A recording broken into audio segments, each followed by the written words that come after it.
X pada selang X lebih besar dari 0 dan X lebih kecil dari 360 derajat. Tentukan fungsi naik dan fungsi turunnya. Mari kita cari jawabannya. Langkah pertama, kita turunkan fungsi fx sama dengan cos 2x. Maka turunannya bisa menggunakan rumus min f aksen x sin fx. Lalu 2x-nya itu kita turunkan menjadi 2, yaitu kita dapatkan dari 2x pangkat 1 kurang 1. Maka hasilnya jadi 2 turunannya. Lalu tambahkan min di depan 2. Min 2 cos itu turunannya sin, jadi min 2 sin 2x. Lalu yang kedua itu kita cari nilai turunan disama dengankan 0. Lalu kita f aksen x yaitu turunan sama dengan 0. Min 2 sin 2x sama dengan 0. Sin 2x sama dengan 0 per min 2. Min 2 nya itu pindah ruas. Lalu sin 2x sama dengan 0. Lalu kita perhatikan sin 2x sama dengan 0 itu berapa derajat? Ada di 0 derajat, 180 derajat, dan 360 derajat. Kita dapat melihat atau menghafalnya di tabel trigonometri sudut istimewa. Yang ketiga adalah menggunakan rumus X sama dengan alfa plus K dikali 360 derajat. Kenapa menggunakan rumus itu? Karena rumus itu mengandung sebuah rumus yang menunjukkan penggunaan pada sin. Berbeda nanti jika ketahui turunannya itu cos maupun tan. Rumus tersebut berbeda dengan sin. Lanjut, 2x sama dengan alfa plus K dikali 360 derajat. 2x sama dengan 0 plus K dikali 360 derajat. Nah, lalu x-nya ini sama dengan 0 tambah K 360 derajat dibagi 2. 2-nya pindah ruas dari kiri ke kanan. Lalu kita ketemu hasilnya x sama dengan 0 tambah K dikali 180 derajat. Lalu yang sebelahnya itu penggunaan yang 180 derajat. Sama halnya seperti penggunaan yang di sebelah kiri, maka setelah dibagi 2 ketemu 90 derajat plus K dikali 180 derajat. Sama halnya dengan yang paling terakhir, yaitu paling kanan. Setelah dibagi 2, maka hasilnya X sama dengan 180 derajat tambah K dikali 180 derajat.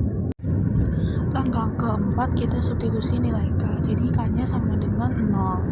Setelah kita menemukan rumusnya, yaitu menjadi alfa tambah K dikali 180 derajat. Karena sudah tadi kita bagi 2. Lalu kita substitusikan yang K-nya itu dalam 0. Jadi 0 derajat tambah 0 dikali 180 derajat itu hasilnya 0. Sama halnya dengan K sama dengan 1. Berarti kita ganti K-nya 1, jadi hasilnya 180 derajat. 0 derajat 180 derajat termasuk dalam interval, karena intervalnya itu 0 sampai 360 derajat. Lalu K sama dengan 2. K sama dengan 2 juga sama, masuk ke interval, jadi hasilnya 360 derajat. Lalu K sama dengan 3 kita coba, ternyata tidak masuk ke interval, karena hasilnya 540 derajat. Sama dengan halnya ketika yang di bagian 90 derajat. Yang pertama K sama dengan 0 itu 90 derajat. Lalu yang kedua itu ada 270 derajat. Dan yang K sama dengan 2-nya itu 450 derajat. Dia tidak bisa. Sebelahnya lagi itu K-nya sama dengan 0, dia masuk ke interval karena di hasilnya menjadi 180 derajat. Sama dengan yang satu itu 360 derajat. Sedangkan yang di bagian K sama dengan 2 tidak bisa karena dia 540 derajat.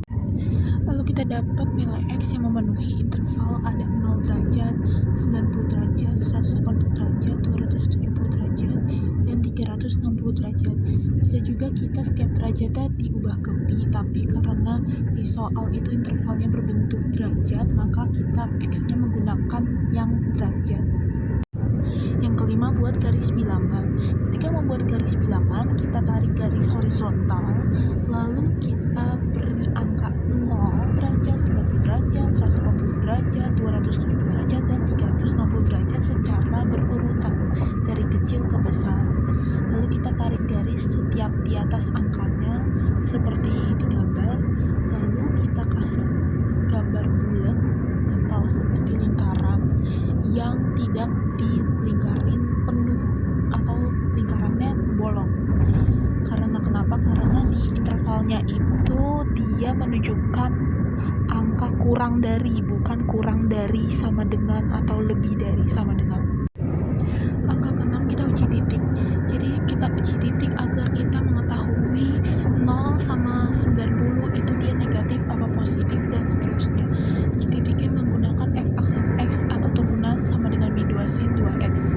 Lalu kita ambil angka bebas, misalnya antara 0 sampai 90, yaitu 45 derajat. Lalu f aksen diganti 45 derajat sama dengan min 2 sin 2 kali 45 sama dengan min 2 sin 90 derajat. Min 2 dikali sin 90 derajat itu kan 1, jadi sama dengan 2, sama dengan minus 2. Jangan lupa minus 2, tapi di sini kita fokusnya untuk dapat minus atau positif. Di sini menunjukkan dia minus, maka 0 sampai 90 itu menunjukkan minus. Yang ketujuh, kita tulis kembali garis bilangannya. Ketika tulis kembali garis bilangannya, kita jangan lupa memberi tanda minus di 0 sampai 90 derajat, lalu selang-seling, selanjutnya positif, selanjutnya negatif, dan yang selanjutnya positif. Maka yang terakhir kita mengetahui jika interval naiknya, jangan lupa syaratnya fx naik sama dengan f aksen x-nya itu lebih besar dari 0. Kita lihat sebelumnya itu dari garis bilangannya 90 derajat lebih besar dari x dan x lebih kecil dari 180 derajat serta 270 derajat lebih besar dari x dan x lebih kecil dari 360 derajat. Lalu interval turunnya f aksen x-nya itu harus lebih kecil dari 0, jadi 0 derajat lebih besar dari x dan x lebih kecil dari 90 derajat serta 180 derajat lebih besar dari x dan x lebih kecil dari 270 derajat.